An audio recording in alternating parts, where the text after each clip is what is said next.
জাপানে এক নাবিকের হাত থেকে একটা 1 টাকার কয়েন সমুদ্রে পড়ে যায়।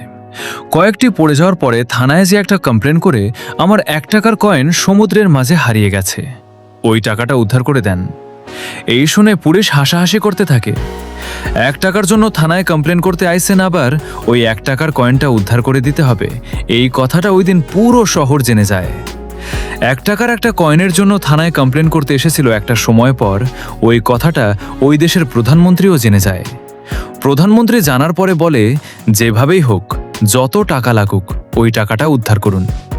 শুরু হয় উদ্ধারের কাজ।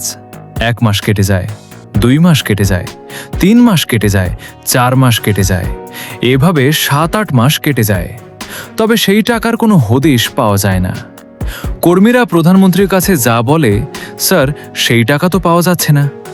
তারপর প্রধানমন্ত্রী বলে, যেভাবেই হোক যে করেই হোক এই টাকাটা উদ্ধার করুন, যত টাকায় লাগুক এই টাকাটা উদ্ধার করো, আমি টাকা চাই, অন্য কোনো কথা শুনতে চাই না। তারপর কর্মীরা অত্যাধিক মেশিন নিয়ে খোঁজে।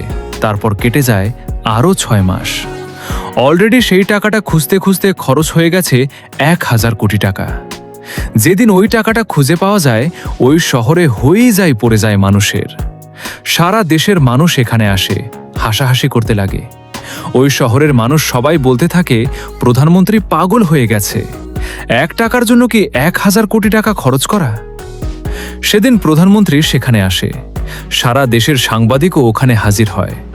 তখন সাংবাদিকরা প্রধানমন্ত্রীকে জিজ্ঞেস করে, স্যার 1 টাকার জন্য 1000 কোটি টাকা খরচ করলেন স্যার, এর কি কোনো ব্যাখ্যা আপনার কাছে আছে?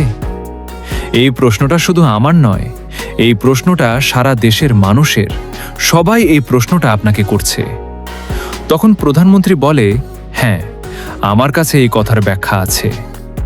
তখন সাংবাদিক বলে, স্যার বলেন। দেখো, আমি যদি 1 টাকা উদ্ধার করতে না পারতাম, তাহলে ওই লোকটি উদ্ধার করতে পারত না। আমি যদি 1 টাকা উদ্ধার করতে না পারতাম, ওই 1 টাকা আমার দেশ থেকে হারিয়ে যেত।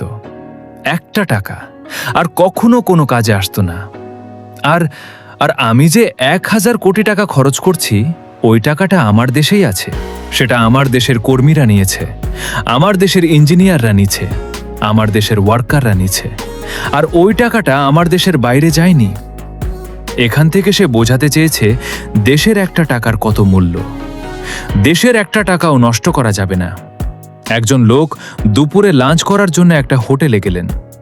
সেখানে যে দেখতে পারলেন একটা হোটেলে 3টা দরজা। প্রথম দরজা লেখা আছে বাংলা খাবার, দ্বিতীয় দরজায় লেখা আছে ইন্ডিয়ান খাবার, আর দ্বিতীয় দরজা লেখা আছে চাইনিজ খাবার। সে সিদ্ধান্ত নিল আজকে চাইনিজ খাবারটাই খাই। তারপর সে ঢুকে পড়লেন চাইনিজ দরজা। সেখানে যে দেখতে পারল আরও 2টি দরজা। একটা লেখা আছে বসে খাবেন, আরেকটা লেখা আছে বাসায় নিয়ে খাবেন। উনি যখন বসে খাবেন লেখা আছে ওই ধরনের। ঢুকে পড়লেন সেখানে। যে দেখতে পারলেন আরও 2টো দরজা। একটাতে লেখা আছে এসি রুম, আর একটাতে লেখা আছে নন এসি রুম। তিনি চিন্তা করলেন একটু আরও বেশি খাওয়া যাক। সে এসি রুমই প্রবেশ করলেন। তারপর তিনি সেখানে যাইয়া দেখলেন আরও 2টো দরজা। একটাতে লেখা আছে ফ্রিতে খাবেন, আর একটাতে লেখা আছে টাকা দিয়ে খাবেন। লোকটা তখন অনেক খুশি হলো। এত সুন্দর জায়গায় এত সুন্দর সুন্দর সুন্দর খাবার আমি যদি ফ্রিতে খেতে পারি, তাহলে তো অনেক ভালোই হলো। তাই তিনি ফ্রিতে খাবো দরজায় ঢুকে বললেন। তারপর তিনি খেয়াল করল যেখান দিয়ে ঢুকেছে সেখান দিয়েই বের করে দেয়া হয়েছে, মানে তাকে রাস্তায় বের করে দেয়া হয়েছে। এই গল্পটা থেকে আমরা কি শিক্ষা নিতে পারলাম জানেন? স্পেশাল জিনিস কখনোই ফ্রিতে পাওয়া যায় না। স্পেশাল জিনিস পেতে হলে হয় কষ্ট করতে হয়, নয় বিল পেমেন্ট করতে হয়। এই গল্পের সাথে জুয়ার অনেকটাই মিল আছে। যখন মানুষ নতুন নতুন দোয়া খুলতে শুরু করে, তখন তাদের সুন্দর সুন্দর অফার দিতে থাকে। দেখানো হয় আপনি এখানে ঢুকে লাভবান হবেন। তারপর তারা যখন ঢুকে পড়ে, তারা যখন নিঃস্ব হয়ে যায়, তখন তাদের পাছায় লাথি মেরে রাস্তায় বের করে দেয়।